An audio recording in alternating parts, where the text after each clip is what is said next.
안녕하세요. 닥터유 유태우입니다. 오늘의 주제는 노인 자살은 가족의 책임입니다. 한국 사람들이 자살률이 높다는 것은 여러분들 다 잘 알고 계시죠? 가장 최근의 통계인 2015년의 통계를 보면은요, 1년 동안 한국 사람들은 13,513명이 자살을 했습니다. 이것은요, 하루를 보면은 37명이 자살한 것에 해당이 되고요. 이것을 인구로 보면은요, 10만 명당 26.5명이 자살을 합니다. 남녀별로 보면은요, 남자가 더 많죠. 37.5명, 그리고 여자가 10만 명당 15.5명입니다. 네, 이렇게 많이 이제 자살하는데요. 노인의 자살률이요, 압도적으로 높습니다. 우리가 이제 보통 젊은이들이 자살한다는 거에 대해서는 많이 나오잖아요. 청소년, 젊은이 자살 사이트, 이렇게 실내에서 연탄 펴놓고 자살했다, 이런 것들이 늘 나오잖아요. 네, 그래서 젊은이들이 많이 자살하는 것 같은데요. 그렇지 않습니다. 노인들의 자살률이 압도적으로 높습니다. 아까 제가 26.5명이라 그랬잖아요. 10만 명당. 근데요, 노인들로 가면은요, 남자는 10만 명당 300명, 여자는 10만 명당 100명. 네, 이게 나이가 높으면 높을수록, 많으면 많을수록 더 높아집니다. 그런데 이 수치도요, 사실은 상당히 과소평가된 수치입니다. 실제로는요, 이보다 더 높을 거라는 거죠. 그 이유가 뭐냐면은, 청소년, 젊은 사람이 죽으면은 다른 이유가 없어요. 그냥 자살, 딱 이렇게 분명하잖아요. 그런데 노인들이 이렇게 죽으면은요, 다른 이유가 많아요. 이게 심장일 수도 있고, 다른 질병들이 많잖아요. 그래서 이 자살이 아니고 병으로 죽었다, 병사했다. 네, 이렇게 오진되는 경우가 많다는 거죠. 네, 실제로 그래서 실제 보고된 자살률이 노인들한테는 더 떨어진다는 거예요. 그러니까 훨씬 더 많은 노인들이 자살을 합니다. 젊은이들과 노인의 자살에는요, 또 여러 가지 차이가 있는데요. 자살 시도와 자살 성공의 차이입니다. 젊은이들은요, 200번 자살 시도를 했다 그러면은 1명 정도가 자살 성공을 합니다. 이게 노인이 되잖아요. 그러면 4번 자살 시도를 하면은 1명이 자살 성공을 합니다. 그러니까 정말로 자살을 하는 거죠. 또 젊은이들은요, 자기가 자살할 거를요, 어떤 방식이든지 알려요. 네, 미리 알린다는 거예요. 네, 반면에요, 노인들은 절대로 드러내지 않습니다. 네, 그러니까 생각하고 있다가 정말로 실행에 옮기는 거죠. 왜 이렇게 노인들이 많이 자살을 할까요? 네, 어떤 생각하기에는요, 노인 우울, 그러니까 우울 때문에 자살한다고 이렇게 많이 들어보셨을 거예요. 네, 그런데 그렇지 않습니다. 우울은 증상입니다. 원인이 아니고요.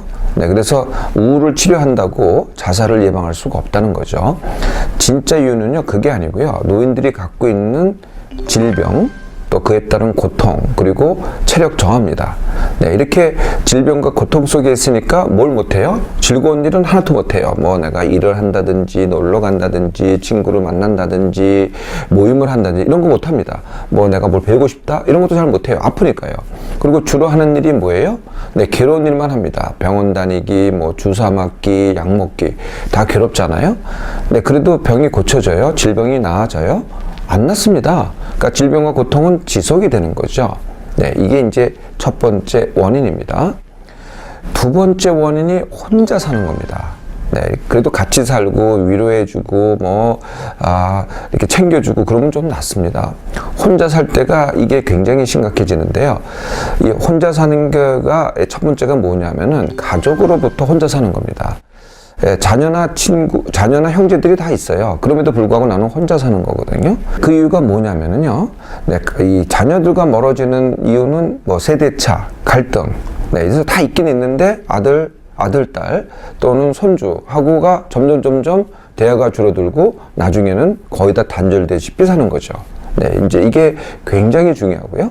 네, 두 번째가 이제 친구들하고가 멀어지는 겁니다. 친구들하고 멀어지는 건 이제 두 가지 이유가 있어요. 첫 번째는 우리가 이제 우리의 관계가, 친구 관계가 사실 진정한 친구 관계라기보다는 일 관계입니다. 일을 할 때는 친구가 많아요. 일 때문에 이제 여러 친구들이 생기잖아요. 근데 일을 내가 안 하게 되잖아요. 그러면 이게 관계가 끊깁니다. 그러니까 일을 안 해서 관계가 끊기죠. 두 번째는 이제 어렸을 때부터 친구, 고등학교 친구, 대학교 친구가 점점 어떻게 돼요? 네, 하여튼 어떤 이유든지 간에 멀어지기도 하고 또 그 사람들이 나이가 들어서 죽기도 합니다. 그래서 점점 친구가 줄어드는 거죠. 점점 혼자 살게 되고 사람을 안 만나게 되는 거죠. 네, 세 번째 이유는요, 할 일이 없는 겁니다. 네, 일이 없는 것도 당연하고요. 뭐 봉사, 모임, 놀기 이런 것들이 점점 줄어들거든요. 네, 그러니까 정말 할 일이 없습니다. 그러니까 하루하루가 늘 똑같고 무료하고, 그러니까 인생이 허무하고 살 이유가 점점 없어지는 거죠. 네 번째 이유는 뭘까요? 네, 네 번째 이유는 빈곤입니다. 네, 혼자 살고 또 일을 안 하고 또 아프고, 네, 갖고 있는 재산은 전부 다 어디로 들어가요? 네, 만약에 자식한테 물려주지 않았다면요, 전부 다 병원으로 갑니다. 그러니까 나는 점점 빈곤해지죠. 이렇게 점점 빈곤해지잖아요. 그럼 삶은 점점 구차해지고요. 내가 하고 싶은 거를요, 점점 더 못하게 됩니다. 돈이 없으면은요, 그래도 돈 있을 때는 택시를 타고 병원도 갈 수 있는데요, 어디 친구도 만나러 갈 수 있잖아요. 몸이 아픈데 이제 택시도 못 타요. 네, 버스를 타야 되고 지하철을 타야 돼요. 그러니까 계단 내려가기도 힘들고 점점 더 못하게 되는 거죠. 이런 이유들이 악순환을 합니다. 네, 이게 악순환 하니까 어떻게 돼요? 네, 이게 미래가 없어져요. 그러니까 이런 결론을 얻게 되죠. 어떤 결론이냐면은 내가 다 살았다. 근데 나한테는 미래가 없다. 이게 이제 점점 이런 마음가짐이 점점 굳어집니다. 그러면은 자살을 생각하게 되고요. 네, 그걸 차근차근 준비를 해서 바로 자살을 시도를 합니다. 당연히 알릴 필요가 없죠. 아무한테도 알릴 필요가 없고, 내가 다 끝났다고 생각하는데 누구한테 알려요? 내가 다 살았다고 생각하는데요. 네, 이게 이제 젊은이들과 다른 점이죠. 젊은이들은 충동적으로 자살을 합니다. 물론 또 오래 생각하는 사람도 있겠지만은 상당수가 충동적으로 자살하는 데 반해서 노인들은요, 준비를 하고 자살을 합니다. 노인 자살은 가족의 책임입니다. 이게 왜 그러냐면요, 노인 스스로는요, 이미 선택을 했어요. 네, 되돌릴 수가 없습니다. 나는 이제 막다른 골목으로 가고 있는 겁니다. 네, 이제 내 생애를 마감 짓겠다는 막다른 골목으로 가고 있거든요. 네, 막 나서려고 하는 사람들이 누구겠어요? 네, 지방자치단체, 뭐 각종 봉사단체입니다. 뭐 전화도 만들고 찾아가기도 하고, 복지사라고 하죠. 네, 사회복지사가 찾아가기도 하고, 뭐 여러 가지 방법을 씁니다. 그럼에도 불구하고, 네, 노인들이 원하는 것은 뭐 봉사자가 아니거든요. 네, 노인들이 원하는 건 누구겠어요? 네, 가족입니다. 네, 그러니까 아까 노인이 혼자 사는 이유가 제가 가족이라 그랬잖아요. 가족으로 멀어지기 때문에 또는 갈등 때문에. 그런데요, 바로 그 상황을 바꿀 수 있는 힘도요, 가족밖에 없어요. 네, 다른 사람들은 영향을 미치기가 굉장히 힘들다는 거죠. 물론 열심히 하더라도요, 영향력이 떨어집니다. 근데 가족은 조금만 해도 영향력이 크거든요. 네, 거기에 1번은 당연히 자녀와 손주입니다.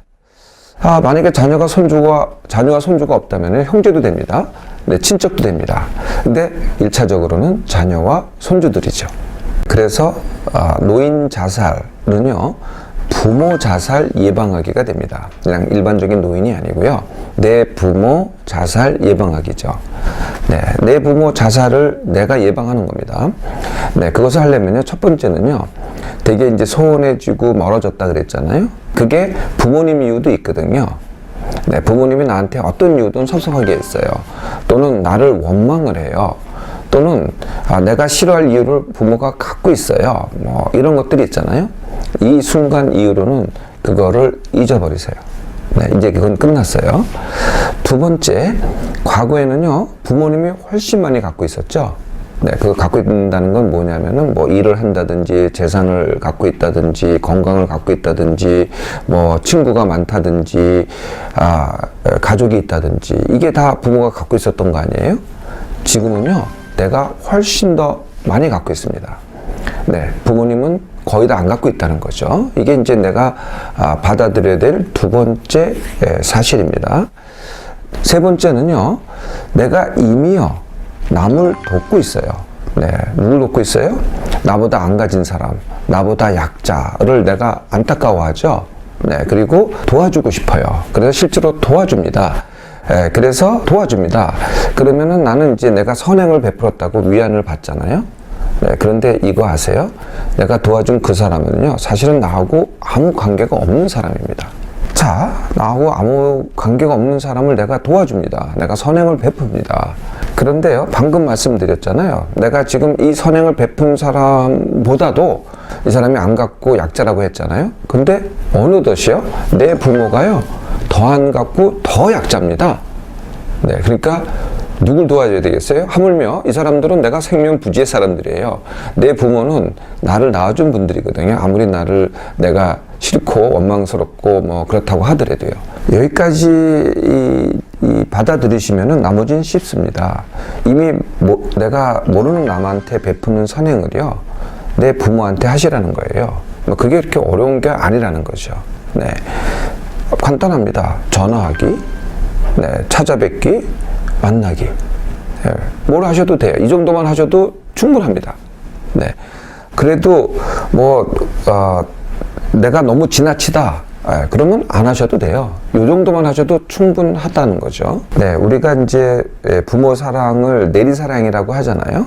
네, 거꾸로 내가 이제 내 자식을 키우니까 내리사랑이죠. 내가 내리사랑할 때는 어떻게 돼요? 애가 말썽을 부리고 뭐 행패를 부리고 부모한테, 나한테 행패를 부려도 내가 원망하지 않죠. 네, 그래도 어떡하든지 얘를 잘 키우려고 그러고 돌보려고 그러잖아요. 네, 내 부모도 나한테 그랬거든요. 사실 알고 보면은. 네, 그거를 조금만 돌려서 치사랑을 해보시라는 거예요. 치사랑이 이제 부모 사랑을 치사랑이라고 하는 겁니다. 내리사랑이 아니고 치사랑인데, 부모가 나한테 아무리 잘못을 하고 나를 꾸짖고 한다고 하더라도 내가 원망할 필요가 없다는 거예요. 그냥 조금만 내 자녀한테 하듯이 조금만 돌보시면 됩니다. 이게 나의 최선이고요. 이렇게 내가 최선을 다했잖아요. 그러면 부모가 정말로 자살을 했다고 하더라도요, 죄의식은 느끼지 않으셔도 됩니다. 네, 노인 자살, 사회는 막기가 정말로 어렵습니다. 반면에요, 가족이 막으면요, 의외로 굉장히 쉽습니다.